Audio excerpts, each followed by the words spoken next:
여기가 아빠 집이에요. 골목 아래에서 달려온 어린아이가 숨을 고르며 그 말을 꺼낸 순간 하루의 세상은 그대로 멈춰섰다. 낡은 분홍색 벽돌집 앞에 서 있던 하루는 아무 대답도 하지 못했다. 아이에게는 그저 길을 확인하는 평범한 질문이었지만 하루에게는 21해 동안 닫혀있던 기억의 문을 단번에 부수는 말이었다. 태어나자마자 헤어진 아버지, 사진 한 장 제대로 남아있지 않고 얼굴도 목소리도 알지 못하는 사람. 그러나 마음속에서는 단 하루도 완전히 사라진 적이 없는 이름.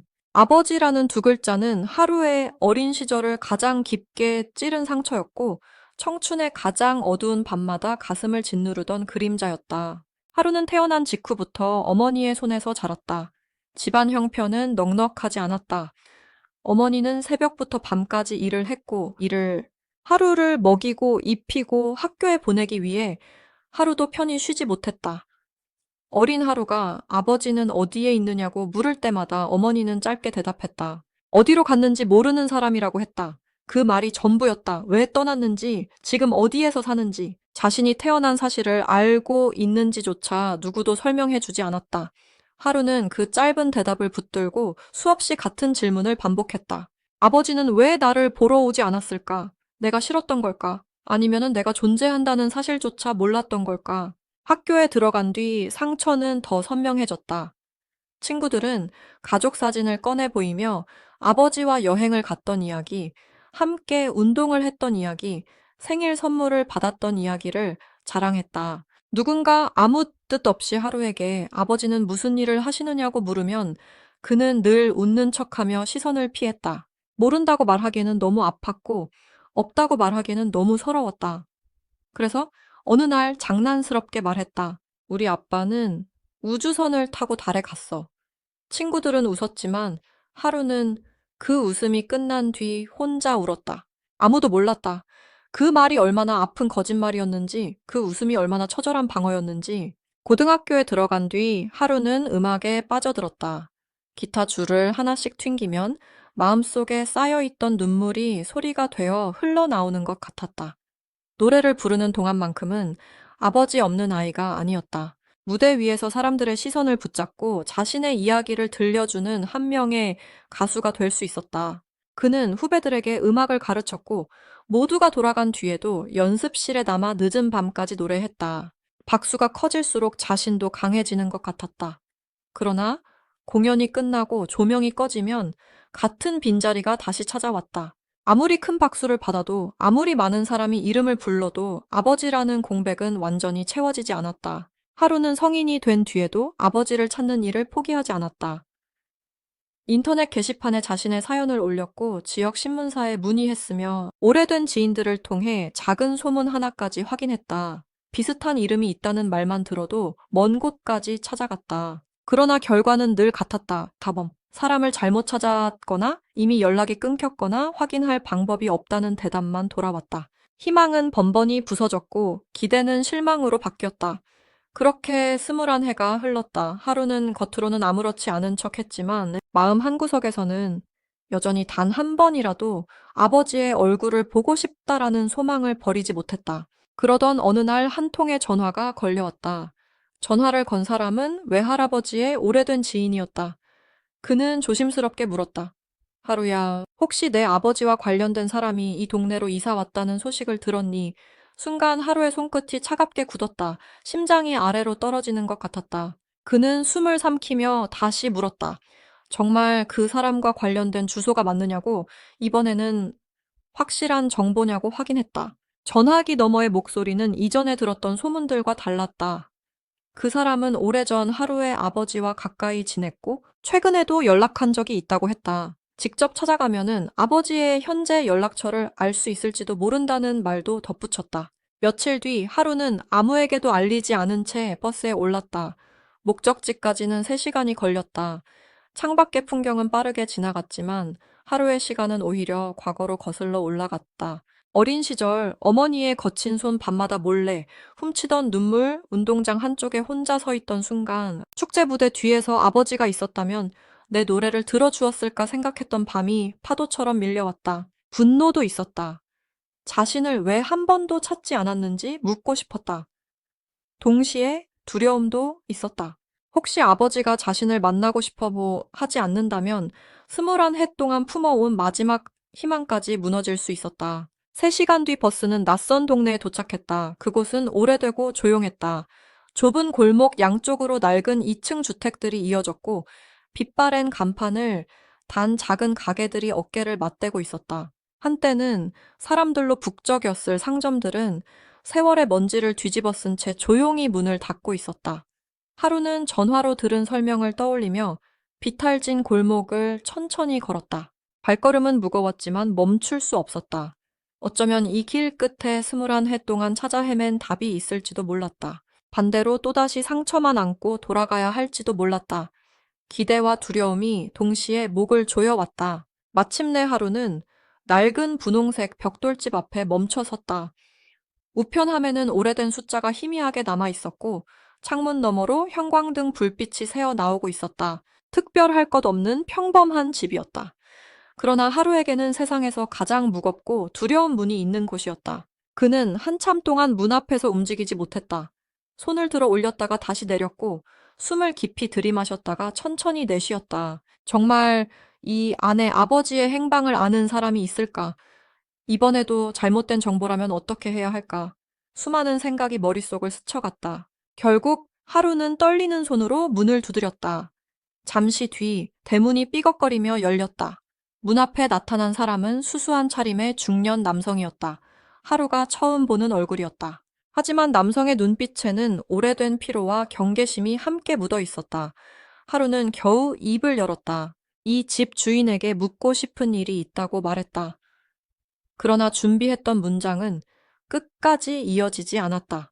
목이 꽉 막혔다. 중년 남성은 의아한 표정으로 하루를 바라보며 누구를 찾느냐고 물었다. 하루는 아버지의 이름을 말하려 했지만 입술만 떨릴 뿐 소리가 나오지 않았다. 바로 그때였다. 골목 아래에서 한 어린아이가 숨을 헐떡이며 달려왔다. 아이는 중년 남성과 하루를 번갈아 보더니 세상에서 가장 순진한 얼굴로 물었다. 여기가 아빠 집이에요. 아이는 중년 남성의 어린 아들이었다. 밖에서 놀다가 집을 찾으러 온 아이에게 그 말은 아무 의미 없는 확인에 불과했다. 그러나 하루의 심장은 그 한마디에 멎는 것 같았다. 평생 제대로 불러보지 못한 말이 낯선 골목에서 어린아이의 목소리로 울려 퍼졌다. 하루는 아이를 바라보다가 자신도 모르게 눈시울을 붉혔다. 아버지를 찾고 싶었지만 어디로 가야 할지 몰랐던 어린 시절의 자신이 눈앞에 서 있는 것 같았다. 하루는 떨리는 목소리로 아이에게 대답했다. 그래, 여기가 내 아빠 집이란다.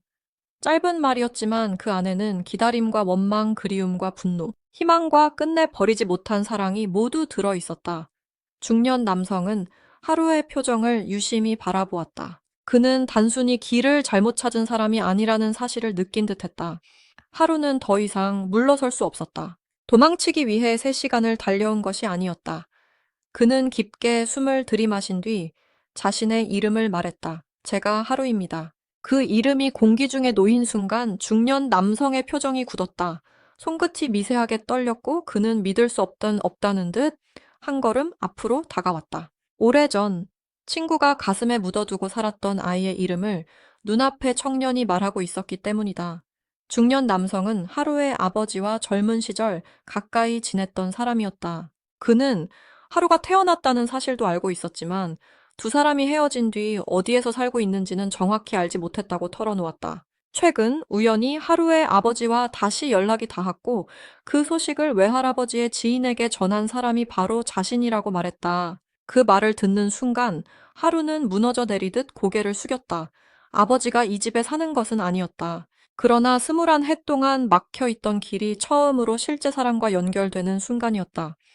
중년 남성 역시 눈물을 참지 못했다. 그는 오래전 친구가 아이를 두고 떠난 사실을 알고도 아무것도 하지 못한 죄책감을 품고 살아왔다고 했다. 어린아이는 아무것도 모른 채 아버지의 손을 잡고 웃었다.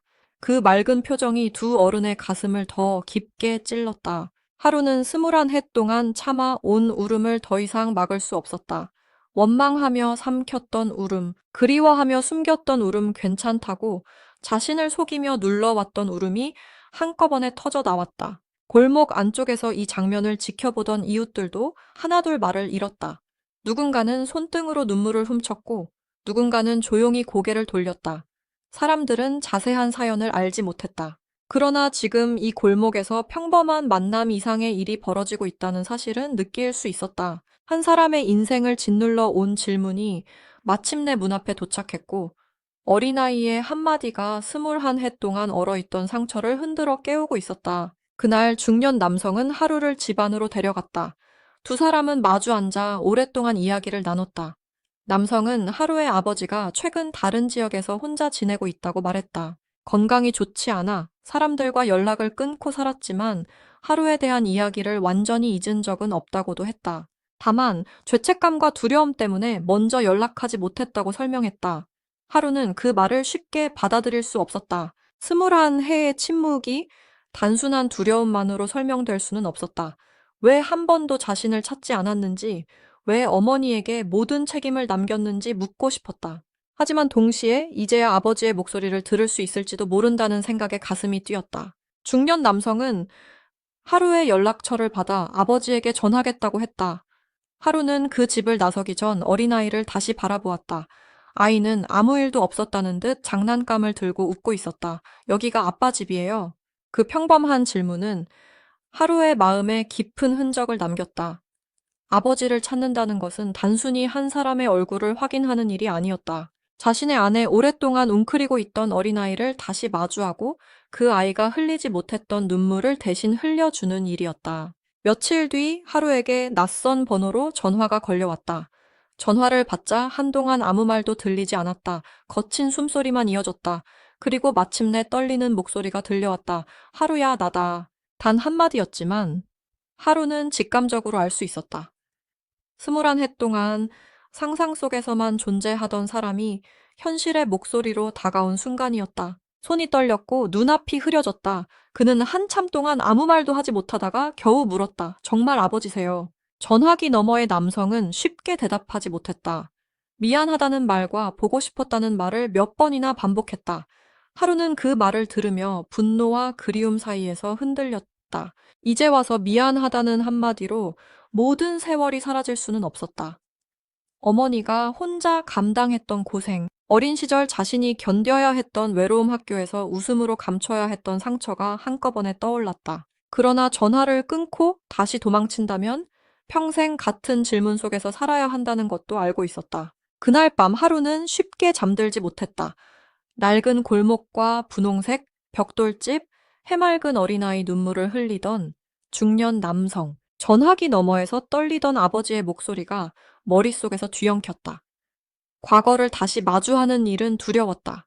버림받았다는 상처를 또 확인하게 될까봐 무서웠다. 아버지가 자신의 기대와 전혀 다른 사람일 수도 있었다. 하지만 하루는 더 이상 등을 돌리지 않기로 했다.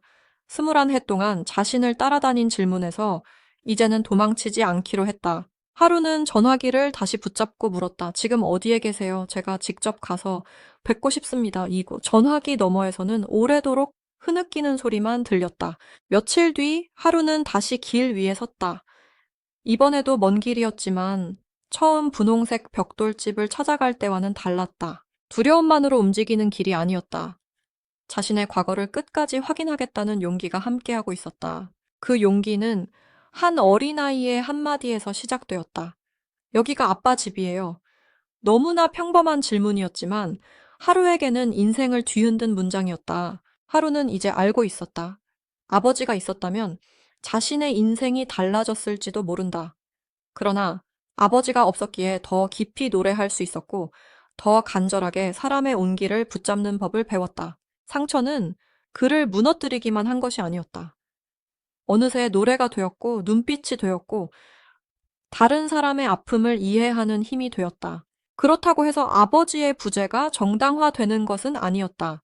하루는 용서하기 위해서가 아니라 진실을 듣기 위해 길을 나섰다. 왜 떠났는지, 왜 돌아오지 않았는지, 자신을 한 번이라도 그리워했는지 직접 묻기 위해서였다. 낡은 분홍색 벽돌집, 조용한 골목, 3시간의 버스길 어린아이의 맑은 목소리, 그리고 21해 만에 들려온 아버지의 전화. 이 모든 순간이 하루의 삶을 다시 쓰기 시작했다. 닫혀 있던 문은 이제 조금씩 열리고 있었다. 그 문 너머에 완벽한 해답이 있을지는 아무도 몰랐다. 어쩌면 또 다른 실망과 눈물이 기다리고 있을 수도 있었다. 그러나 하루는 이제 혼자가 아니었다. 자신의 아픔을 외면하지 않을 용기를 얻었고, 아버지라는 이름 앞에서 도망치지 않을 힘을 얻었다. 여기가 아빠 집이에요. 하루가 21해 만에 들은 그 한마디는 단순한 질문이 아니었다. 그것은 그의 인생을 관통한 비명 같은 문장이었고, 동시에 얼어붙은 마음을 녹인 구원의 문장이었다. 그 질문 속에는 한 아이의 순수함이 있었고, 한 청년의 오래된 상처가 있었으며, 한 가족이 잃어버린 시간이 있었다. 하루는 그날을 평생 잊지 못할 것이다. 아무것도 모르는 어린아이의 목소리가 자신의 운명을 흔들고 상처투성이었던 마음을 깨우고 마침내 아버지를 향해 걸어갈 수 있게 만든 순간을 말이다. 하루의 이야기는 거기서 끝난 것이 아니었다. 오히려 21해의 눈물을 지나 가장 뜨거운 재회의 문 앞에서 이제 막 다시 시작되고 있었다.